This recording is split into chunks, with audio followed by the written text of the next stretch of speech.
नमस्कार, मैं हूं नीलू। तो आज की बड़ी खबर हम आपको बता दें, उपराष्ट्रपति चुनाव में वोटिंग इस वक्त चल रही है। वोटिंग शाम 5 बजे तक चलेगी। आज ही शाम को 6 बजते वोटों की गिनती होगी और फिर प्रधानमंत्री मोदी ने उपराष्ट्रपति चुनाव में मतदान कर दिया है और उसके बाद शाम के 6 बजे के बाद यानी कि आज ही उपराष्ट्रपति का चुनाव कर दिया जाएगा।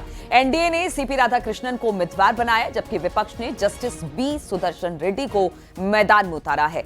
बीजेडी और बीआरएस ने इस चुनाव में वोट ना डालने का ऐलान कर दिया है। इन दोनों दलों के वोट नहीं डालने से मुकाबला दिलचस्प हो गया है।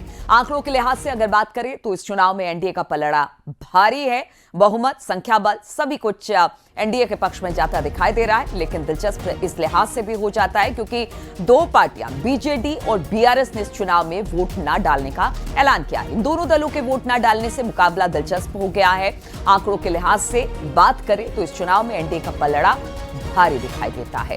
बीजेपी 240, वो हम सारे आंकड़े भी दिखा रहे हैं किसके पास कितना बहुमत, क्योंकि लोकसभा और राज्यसभा दोनों के वोट करने के बाद जितने सांसद चुनकर आते हैं उनके वोट के बाद ही जो गिनती होती है उसमें राष्ट्रपति चुनकर सामने आते हैं। 240, 102 हम आपको दिखा रहे हैं क्या आंकड़े हैं बीजेपी के लोकसभा और राज्यसभा में। शिवसेना 7 और 1 एलजेपी की बात की जाए और अन्य 13, 24 कुल 297 और 140 एनडीए का समर्थन। और इसलिए कहा जा रहा है कि समर्थन जो है वो एनडीए उम्मीदवार के साथ है, इसलिए माना जा रहा है कि राष्ट्रपति चुनाव में एनडीए का उम्मीदवार ही जीत सकता है। ये आंकड़े बता रहे हैं, लेकिन आगे क्या होगा, किस तरह से वोटिंग होती है, किस तरह का वोटिंग पैटर्न होता है, ये तमाम बातें सामने आएगी। हालांकि प्रधानमंत्री मोदी ने अपना सबसे पहले वोट डाला है, अपना वोट डाल दिया और इसके बाद शाम 5 बजे तक ये प्रक्रिया चलेगी। उसके बाद 6 बजे से वोटों की गिनती शुरू होगी और इसके बाद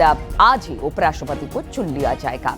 क्योंकि जो उपराष्ट्रपति होते हैं उनके लिए कहा जाता है कि वो जो लोकसभा और वो राज्यसभा के सभापति भी होते हैं और इसीलिए उनका जल्द से जल्द चुना जाना बहुत जरूरी होता है। इसीलिए ये प्रक्रिया बिना देरी किए, क्योंकि उपराष्ट्रपति धनखड़ के इस्तीफे के बाद ये जो सीट थी वो खाली हो गई थी और इसके बाद अब चुनाव आज हो रहा है। मुकाबला बड़ा दिलचस्प है क्योंकि दो उम्मीदवार, एनडीए की तरफ से सीपी राधाकृष्णन को उम्मीदवार बनाया गया है, जबकि विपक्ष ने जस्टिस बी सुदर्शन रेड्डी को मैदान में उतारा है। हालांकि बीजेडी और बीआरएस ने इस चुनाव में वोट न डालने की पहले ही उन्होंने ऐलान कर दिया था कि वो इसमें शामिल नहीं होंगे और इन दोनों दलों के वोट ना डालने से मुकाबला दिलचस्प हो गया है। हालांकि आंकड़ों के मुताबिक ये कहा जा सकता है कि इस चुनाव में एनडीए का पलड़ा भारी है और एनडीए को भी पूरा विश्वास है कि उनके जो उम्मीदवार हैं वही उपराष्ट्रपति बने।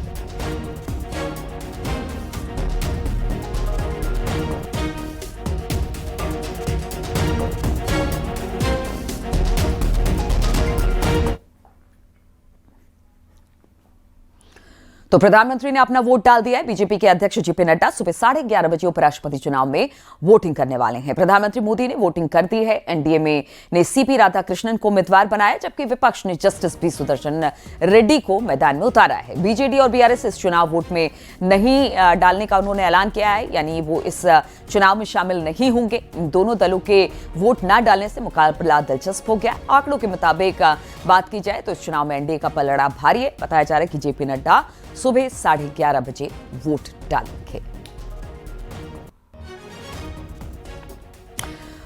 तो एनडीए वर्सेस इंडिया, आप देखिए अपने अपने उम्मीदवारों के साथ आज उपराष्ट्रपति के चुनाव में उतर चुके हैं। आज 5 बजे तक वोटिंग होगी और उसके बाद आज ही उपराष्ट्रपति का चुनाव कर लिया जाएगा, क्योंकि गिनती भी आज होने वाली है। इस पूरी प्रक्रिया में लोकसभा और राज्यसभा के जितने सांसद हैं सभी शामिल होते हैं। निर्वाचन आयोग और जितने सचिव हैं संसद, लोकसभा और राज्यसभा के, उनको भी इसमें शामिल किया जाता है और ये पूरी प्रक्रिया चलती है। एक एक सांसद 1 बाय 1 वोट डालता है और इसके बाद शाम 5 बजे तक ये प्रक्रिया चलेगी और उसके बाद वोटों की गिनती शुरू होगी।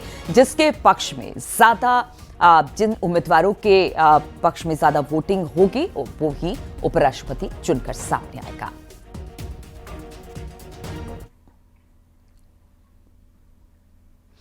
और एसपी अध्यक्ष अखिलेश यादव ने बीजेपी पर निशाना साधा। अखिलेश यादव ने बीजेपी को इस्तेमाली पार्टी बताया, साथ ही पूछा धनखड़ जी कहां है।